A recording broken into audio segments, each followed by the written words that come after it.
రాజులకు రాజు ప్రభులో ప్రభు అయిన యేసుక్రీస్తు నామమున మీకు శుభములు. ఈ రోజు దేవుడు మనకు అనుగ్రహించిన వాగ్దానము ఎఫెసీయులకు రాసిన పత్రిక 4వ అధ్యాయము 32వ వచనము. ఒకని ఎడల ఒకడు దయ కలిగి కరుణాహృదయులై క్రీస్తునందు దేవుడు మిమ్మును క్షమించిన ప్రకారము మీరును ఒకరినొకరు క్షమించుడి. ప్రియులారా, ఈ వాక్య ధ్యానాన్ని మనం పరిశీలించినట్లయితే క్షమాపణను గూర్చి దేవుడు సెలవిస్తున్నటువంటి మాట.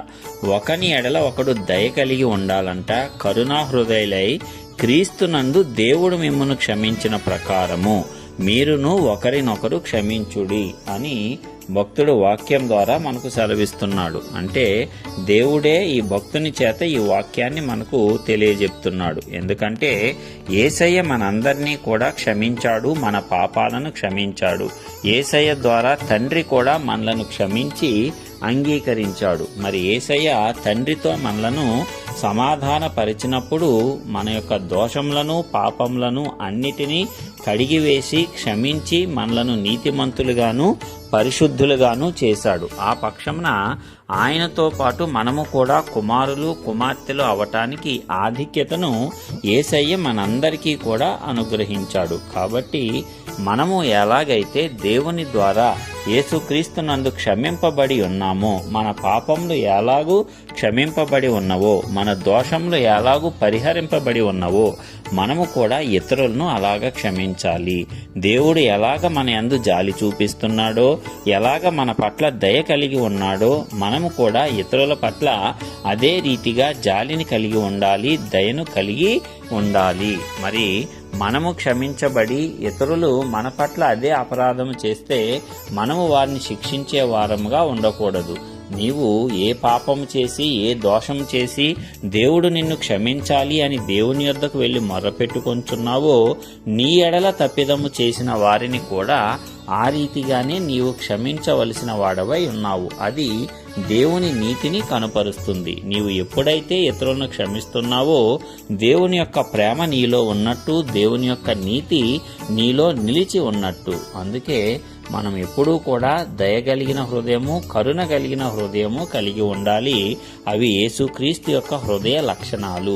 యేసయ్య మన యందు జాలి పడుతున్నాడు, మన యందు కనికరపడుతున్నాడు, మన మీద దయ చూపిస్తున్నాడు. కాబట్టే మనం ఇంకనూ సజీవులమై ఉన్నాము. మనము ఏ తీర్పులోనికి తేబడక ఉన్నాము. మరి అదే రీతిగా మనము కూడా ఇతరులను క్షమించగలిగి ఉండాలి. అలాంటి హృదయాన్ని మనము కూడా పెంపొందించుకోవాలి. లేని ఎడల మనము ఎలాగూ క్షమించబడుతున్నామో, దేవుడు ఎలాగ క్షమించాడో ఆ నీతిని వదిలేసి ఇతరులను మనము బాధించినట్లయితే దేవుని ఉగ్రతకు మనము పాత్రులము కావలసి వస్తుంది.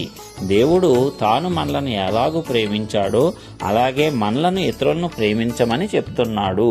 మరి నిన్ను వలే నీ పొరుగువానిని ప్రేమించుము అని దేవుడు తన యొక్క ఆజ్ఞ ద్వారా కూడా మనకు స్పష్టంగా తెలియజేయటం జరిగింది. మరి ఆజ్ఞలో మనము కూడా పాటిస్తూ ఏ విధంగా అయితే ఒకరినొకరు ప్రేమించాలి, మనలను మనం ప్రేమించుకున్నట్లు ఇతరులను కూడా ప్రేమించాలి అనేటువంటి సత్యాన్ని మనం గ్రహించి ఇతరుల పట్ల ఆ క్షమాపణ కలిగి ఉండాలి. ఇతరులను మనము క్షమించాలి, పూర్ణ హృదయంతో క్షమించాలి. ఏదో దేవుని వాక్యము వినినప్పుడు క్షమించేసి ఆ తర్వాత మరలా ఏదైనా సరే ఒక భేదాభిప్రాయములు కలిగినప్పుడు వారి మీద నీవు కక్ష పెట్టుకోకూడదు. వారిని ద్వేషించి వారి నాశనాన్ని నీవు కోరుకోకూడదు. కానీ దేవుని ప్రేమ ఎల్లప్పుడూ నీలో నిలిచి ఉండునట్లుగా నీవు వారిని ఎల్లప్పుడూ క్షమించాలి. ఒకవేళ నీ యొక్క సహోదరులు గాని, నీ తోటివారు గాని, నీ ఇరుగు పొరుగు వారు గాని నీ ఎడల తప్పిదము చేసి తిరిగి వారి తప్పును తెలుసుకొని నీ వద్దకు వచ్చి క్షమాపణ అడిగినప్పుడు తప్పనిసరిగా నీవు వారి క్షమాపణను అంగీకరించాలి, వారిని క్షమించాలి.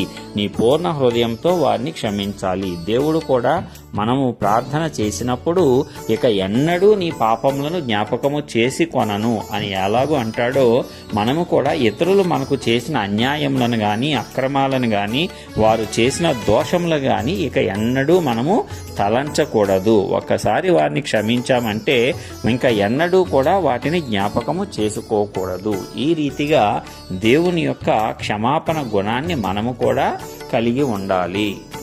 ఈలాగున మనము ఒకరినొకరు క్షమించుచూ ఉన్నప్పుడు పరలోకంలో మన ఫలము అత్యధికమవుతుంది. దేవుని యొద్ద నుంచి వచ్చేటువంటి బహుమానము చాలా గొప్పగా ఉంటుంది. దేవుడు మనలను ఇంకా ఉన్నతమైన స్థానములలో నిలవబెడతాడు. ఎందుకంటే ఆయన గుణ లక్షణాలను ఆయన యొక్క కుమారులు కుమార్తెలుగా మనము ఈ లోకంలో కనుపరిచినప్పుడు ఆయన ఎంతో సంతోషించి దానికి తగిన బహుమానములను మనకు అనుగ్రహిస్తాడు. దాని ద్వారా మన ఆశీర్వాదము అనేక రెట్లు పెరుగుతుంది. కాబట్టి ప్రియులారా, దేవుని యొక్క స్వభావ లక్షణమైనటువంటి క్షమాపణ అనేటువంటి గుణాన్ని, క్షమించగలిగే మనస్సాక్షిని, ఆ గొప్ప హృదయాన్ని మనము కూడా కలిగి ఉందాము. ఏ ఒక్కరిపైన ద్వేషము గాని, కోపము గాని, క్రోధము గాని మనము చూపించకుండా ప్రతి ఒక్కరి పట్ల జాలి దయ కలిగి ప్రతి ఒక్కరిని క్షమిస్తూ దేవుని ఎడల మనము కూడా క్షమాపణను పొందుకొని